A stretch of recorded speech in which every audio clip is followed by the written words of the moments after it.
80 tahun hidup setengah hari sahaja yang bermanfaat.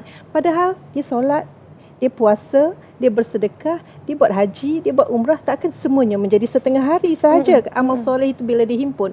Rupanya yang menjadi setengah hari itu adalah amal soleh yang ikhlas kerana Allah.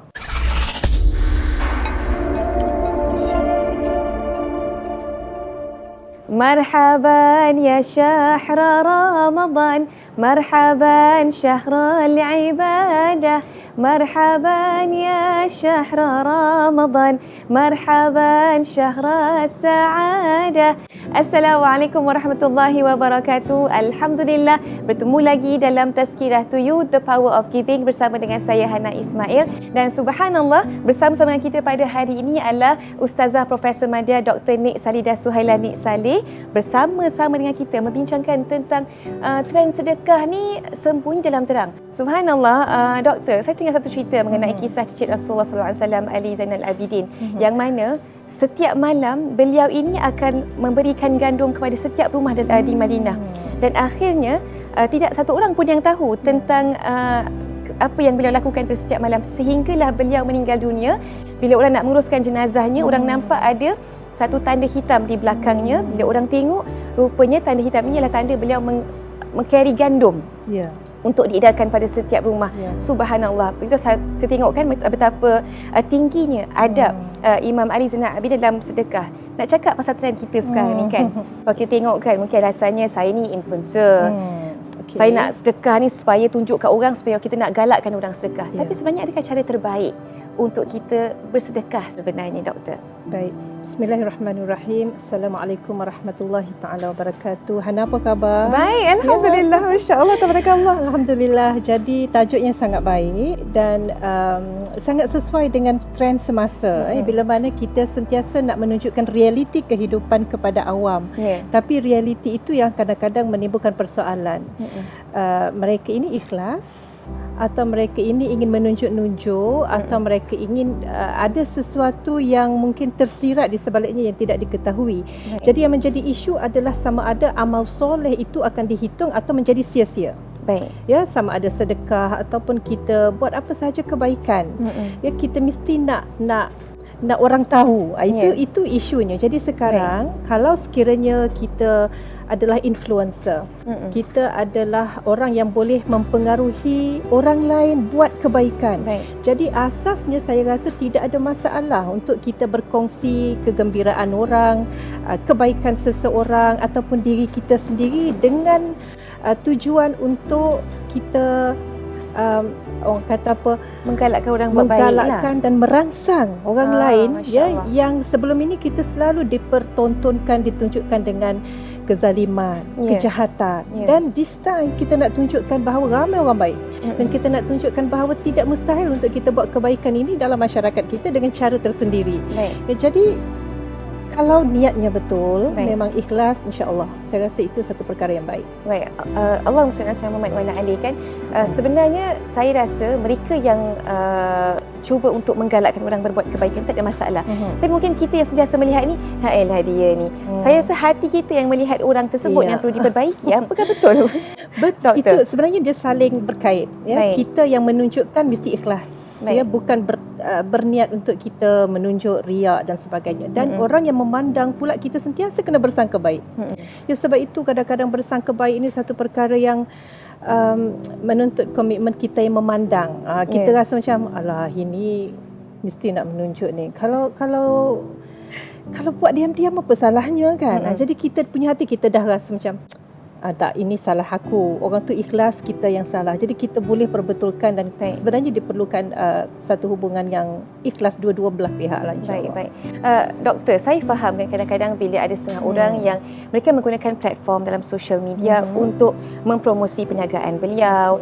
Saya rasa tidak ada masalah di situ kan. Tapi apabila kadang-kadang benda ini di-clash dengan keinginan peribadi dan juga tuntutan yang perlu dilakukan sebagai seorang Islam kan, kita lebih menggalakkan sedekah, terutama bulan Ramadan. Subhanallah, saya pasti ramai orang akan berebut-rebut untuk mengejar amal kebaikan kan. bagaimana sebenarnya cara menghasilkan satu konten yang baik supaya bila kita buat benda baik itu, terutama bila kita sedekah, tak akan timbul fitnah, tak akan timbul masalah dia ni sebenarnya nak riak aja. Begitu. Macam mana Ustazah? Sebenarnya payah untuk kita mengatur apa yang dilakukan oleh setiap insan itu supaya semuanya menjadi amal soleh yang benar-benar dalam ruang lingkup yang Allah akan redha. Ya, susah. Kadang-kadang kita pun rasa aku dah ikhlas ni, kalau di masjid tu tabung jalan atas sejadah gitu kan. So kita pun nak letak duit. Kita standby dalam kepala kita nak letak RM5. Tapi tiba-tiba kita ada orang sebelah duk pandang je. Kita rasa macam ala RM5. Tak apalah, keluarlah RM10. Masuk dalam tabung. Dalam hati yang ikhlas cuma RM5 saja kan. Yang RM5 lagi dia jadi sia-sia macam gitu. Silap-silap RM10 tu semua jadi sia-sia. Jadi di situ macam mana kita nak mengatur tentang hati manusia? Payah. Jadi apa yang kita boleh buat ialah beri tazkirah, beri peringatan supaya kita tidak jadi orang yang sia-sia. Di akhirat nanti akan sampai satu waktu, di waktu kita dihimpunkan bersama orang soleh sebagai contoh, insya-Allah. Amin, ya Allah. Untuk ke syurga. Ada orang yang akan dihimpunkan untuk ke neraka. Dan mereka itu sebelum dihumpan ke dalam neraka, mereka akan disebut oleh malaikat yang menjaga neraka, malaikat Malik. Dia mengatakan 80 tahun hidup kamu di dunia tetapi hanya setengah hari sahaja yang bermanfaat. Ya Allah. 80 tahun hidup, setengah hari sahaja yang bermanfaat. Padahal dia solat, dia puasa, dia bersedekah, dia buat haji, dia buat umrah, takkan semuanya menjadi setengah hari sahaja. Amal soleh itu bila dihimpun. Rupanya yang menjadi setengah hari itu adalah amal soleh yang ikhlas kerana Allah. Ya Allah. Yang lain adalah kerana manusia, kerana nak mendapat pujian Allah, kerana perkara-perkara lain yang menyekutukan Allah. Jadi di situ kita pun nampak bahawa akhirnya kita ini menjadi orang yang rugi atau orang yang untung. Jadi macam mana cara pun, sama ada melalui media sosial, kadang-kadang tidak melalui media sosial, kita secara fizikal ini pun orang tak tahu, tapi kalau hati kita tak ikhlas, dia tetap tidak diterima. Padahal orang tak tahu pun. Sakit tu di sini. Ya. Tapi kalau di media sosial, kalau kita ikhlas, kita dah lah ikhlas, kita mendapat amal soleh dan kita juga merangsang orang lain buat kebaikan. Jadi berganda kebaikan kita di situ. Masya-Allah, masya-Allah. Doktor, Allahumma salli ala Ali, kan Rasulullah SAW pernah bersabda, barang siapa yang bersedekah secara sembunyi-sembunyi itu dia akan menghilangkan murka Allah. Mungkin doktor boleh syarahkan sedikit sebenarnya apakah maksud sebenar daripada hadis ini? Ya, doktor. Sebenarnya yang disebutkan sembunyi-sembunyi itu adalah supaya orang tidak tahu. Kalau boleh, bila tangan kanan memberi, tangan kiri pun tidak tahu. Apatah lagi orang sebelah kiri. Jadi di situ yang ingin ditekankan bukannya mesti sembunyi itu mesti di sebalik pintu. Mesti di sebalik langsir. Tetapi yang sembunyi itu adalah supaya kalau dilakukan secara terang-terangan, kalau kita rasa dilakukan terang-terangan itu orang puji dan kita cepat rasa bangga, janganlah kita mengambil pendekatan untuk lakukannya secara terang-terangan. Ada orang dia memang tak makan puji pun, kan? Orang katalah dia apa pun, dia tetap buat juga. Yakin yang bahawasanya dia ikhlas dan dia tidak hidup dengan pujian orang. Orang tak puji pun dia tetap akan buat. Jadi di situ terpulang kepada bagaimana hati kita sendiri sebenarnya. Jadi yang terbaik adalah kalau boleh. Sebab itu solat tahajud kita sembunyi-sembunyi. Kita tidak solat tahajud berjemaah. Kita tidak bangun solat malam, qiyam dan sebagainya berjemaah, jarang. Ada di masjid. Kenapa khalwat kita dengan Allah itu berlaku secara sembunyi-sembunyi? Kerana ikhlasnya manusia ini secara fitrahnya ialah apabila orang tidak memandang Allah dan orang tidak mengagumi. Waktu itulah kita benar-benar melakukannya kerana Allah, bukan kerana kita nak orang kata rajinnya. Ini kita bangun solat tahajud, lepas tu kita selfie atas sejadah. Alhamdulillah selesai 3 rakaat. 3 rakaat engkau mana ada solat tahajud 3 rakaat. Witir kot dia salah tu. Tu campur terus tapi tak solat pun. Selfie je dekat sejadah. Mungkin selfie tu siang hari tapi post pukul 4.30 pagi. Selesai. apa sebenarnya yang kita nak tunjukkan di situ ya. Tapi kalaulah kita benar-benar ikhlas, saya tidak rasa di mana, bila dan bagaimana itu satu perkara yang penting. Sebab yang penting adalah hati. Masya-Allah. Doktor, tadi saya tersentuh bila doktor ceritakan tentang kisah bagaimana seorang yang berumur 80 tahun dihumban ke api neraka. Telah cukup segala amal ibadahnya, tapi hanya setengah hari saja yang beliau ikhlas melakukannya kerana Allah. Dan saya sangat-sangat tersentuh. Saya rasa macam nak nangis sebab saya tak jadi orang yang macam tu. Mungkin doktor boleh kongsikan kepada kami bagaimana kita ni sebagai seorang Muslim, tambah-tambah lagi bulan Ramadan, untuk kita mengikhlaskan hati. Apa saja yang kita buat itu lillahi ta'ala. Apakah ada doa yang boleh doktor kongsikan kepada kita supaya kita dapat sentiasa mengikhlaskan hati kita lillahi ta'ala? Baiklah, kalau kita ingat apa yang disabdakan oleh Rasulullah sallallahu alaihi wasallam dalam sebuah hadis, man nafasa an mu'minin kurbatan min kurabi dunya nafasallahu anhu kurbatan min kurabi yaumil qiyamah. Nabi sambung lagi, man yassara ala mu'sirin yassarallahu anhu alaihi fid dunya wal akhirah. Sesiapa yang melapangkan orang-orang yang berada di dalam kesusahan, maka Allah akan melapangkan dirinya dalam kesusahan semasa di akhirat. Masya Allah. Satu kesusahan orang kita mudahkan di dunia ini, ya, sama ada melalui sedekah ke, melalui apa ke, melalui kita mengajar mereka sesuatu ilmu ke, Allah akan ringankan ataupun hilangkan kita dari kesusahan di akhirat. Satu-satu. Masya Allah. Kemudian Nabi kata lagi, man yassara tadi ya, sesiapa yang mempermudahkan orang di dunia ini, maka Allah akan mempermudahkan dia di dunia dan di akhirat. Masya Allah. Mempermudahkan dalam urusan macam mana? Dalam urusan hutang. Masya Allah. Ya, sama ada kita bersedekah, bantu orang bayar hutang, ataupun apa jua bentuk sedekah. Jadi di situ kalaulah kita faham apa yang Nabi sebutkan ini, dan memang kita inginkan bila berada di akhirat, di saat kita tidak boleh minta pertolongan sesiapa pun, hanya Allah sahaja boleh membantu, maka pada masa itu pasti kita akan rasa menyesal jika kita tidak membantu orang di dunia. Sedangkan kita bantu orang sikit, Allah bantu kita di akhirat. Pada waktu itu di akhirat kita tidak boleh minta pertolongan sesiapa pun melainkan Allah. Jadi kerana itu Hana, saya rasa kita boleh ikhlas. Bila kita tahu itu, kita boleh ikhlas. Sebab kita mahu Allah yang tolong, bukan kita tolong orang supaya orang tu tolong kita. Kalau biasa kita tolong orang, kita kata nanti dia tolong aku balik. Kan? Sebenarnya kita nak kena kata, biarlah kita tolong dia kali ini, dia tak tolong balik pun tak apa. Sebab yang kita nak Allah tolong di akhirat ya.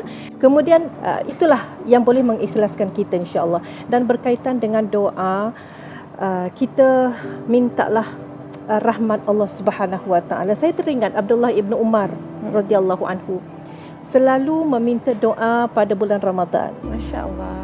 Sewaktu berbuka puasa. Masya-Allah. Sewaktu menunggu saat nak berbuka puasa, Abdullah ibnu Umar berdoa, Allahumma inni as'aluka birahmatika allati wasi'at kulla syai'in anta ghafirali. Jadi apa yang dimaksudkan oleh Abdullah ibnu Umar bila membaca doa itu tadi?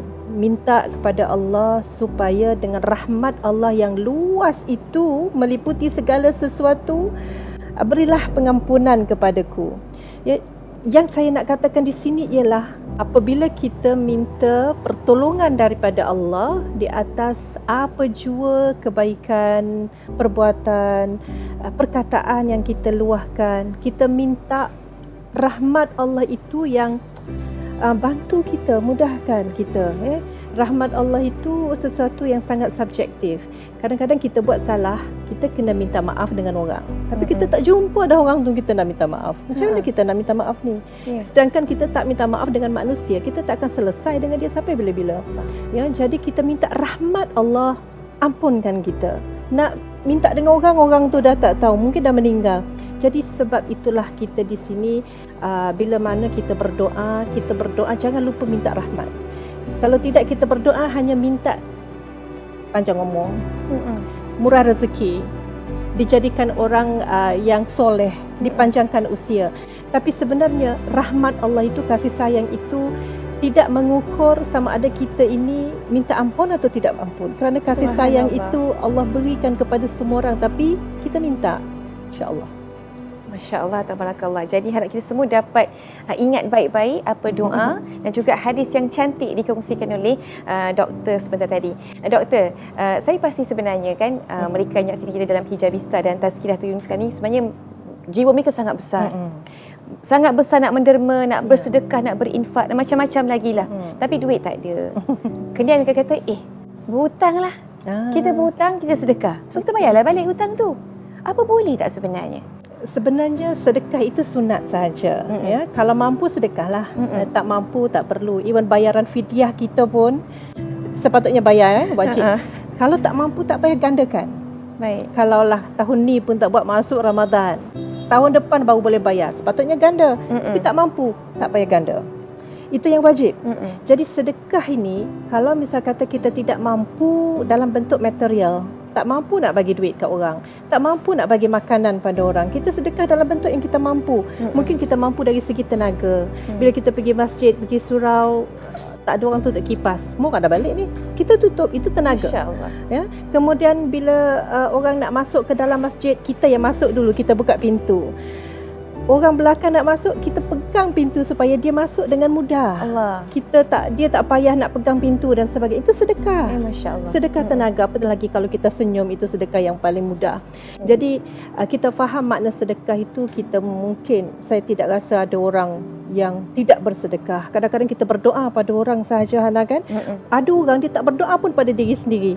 Ada sahabat dia yang doakan untuk dia. Ya Allah, ya Tuhanku, panjangkanlah umurku, panjangkanlah umur kedua ibu bapaku, panjangkanlah umur sahabat-sahabatku. Padahal kawan dia tak pernah pun minta doa. Itu adalah sedekah. Jadi konteks sedekah itu sangat besar. Dan kalau kita nampak sedekah itu hanya kita bagi wang pada orang, memang kita rasa tak bolehlah, tak ada duit.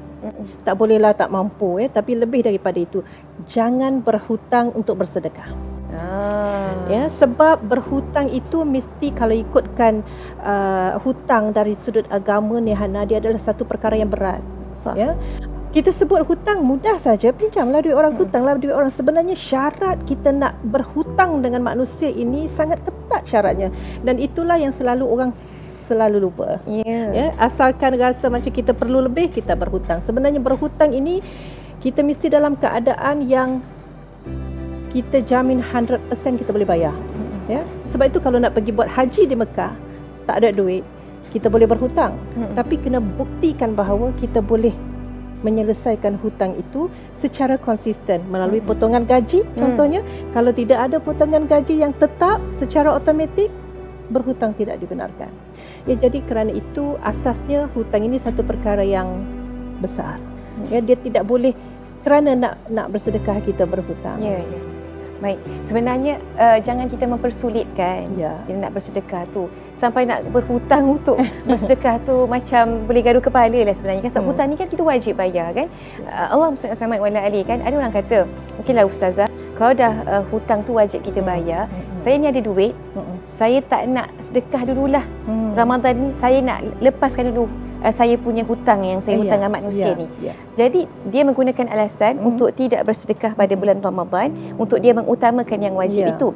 Bagaimana sebenarnya dari segi pertimbangan itu? Apa yang dibolehkan, apa yang boleh digalakkan? Mungkin bukan hutang dengan bank, tapi hutang dengan manusia yang mana kena bayar ni. Bank ni lain lah kan, dia ada jadual dan tempohnya kan. Senang saja, very straightforward answer, Hana. Memang dia wajib bayar hutang itu, tak perlu bersedekah. Dia bersedekah dengan cara lain, bukan sedekah dengan duit. Sebab duit itu untuk membayar hutang. Jadi kena bezakan antara perkara sunat dengan perkara wajib. Jadi perkara wajib itu kita kena dahulukan. Tapi ramai orang ingat hutang dengan manusia, lupa hutang pada Allah. Sebab itu saya katakan bayaran fidyah. Bila kita masuk Ramadan kan, kita akan teringatlah tentang fidyah dan sebagainya. Jadi ramai orang meninggal dunia tanpa sempat membayar hutang pada Allah. Ramai.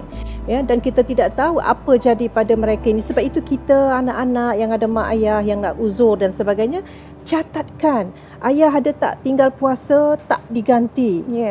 Kita kena bayar fidyah. Ini tahun bila? Ya, sebab mungkin dia akan ganda bila tidak dibayar. Dan mak kita tanya. Jadi of course diri kita pun kita perlu tahulah sama ada kita membayar fidyah ataupun tidak. Apatah lagi perlu membayar dengan ganti puasa. Jadi soal hutang ini bukan hanya dengan manusia tetapi dengan Allah. Masya Allah, tabarakallah, satu penutup yang amat-amat cantik daripada Ustazah Profesor Madya Dr. Nik Salidah Suhailani Saleh berkaitan dengan trend sedekah sembunyi dalam terang. Apa-apa pun kita kena pastikan bahawa hutang kita dengan manusia kita jaga, hutang dengan Allah lagilah kita kena jaga. Betul. Dan sebaik-baiknya kita ni bersedekah, kita niat yang baik-baik, kita ikhlaskan hati, sedekah dalam sembunyi itu lebih ahsan, lebih afdal. Masya Allah. Dan Hana, Ya. kita yang memandang orang bersedekah jangan buruk sangka. Masya Allah. Ambil Sentiasa. kebaikan-kebaikan. Sah. Husnuzan, bersihkan hati kita. Tambah-tambah lagi bulan baik, bulan yang penuh pengampunan, bulan yang penuh barakah ini, insya-Allah. Jazakumullah khair jaza buat Ustazah Profesor Madya Dr. Nik Salidah Suhailani Saleh di atas perkongsian dalam Tazkirah to You, The Power of Giving. Harapkan anda semua dapat do your part. Inilah dia masanya untuk anda sedekahkan dengan mengkongsikan apa yang telah pun Ustazah kongsikan tadi dalam Tazkirah to You. Kita panjang-panjangkan barakah ini, ilmunya, agar semua dapat manfaat dengan like, share dan juga subscribe kami di Hijabista, alhamdulillah, di YouTube. Jangan lupa. Untuk itu, wabillahi taufiq wal hidayah. Wassalamualaikum warahmatullahi wabarakatuh. Salam Ramadan.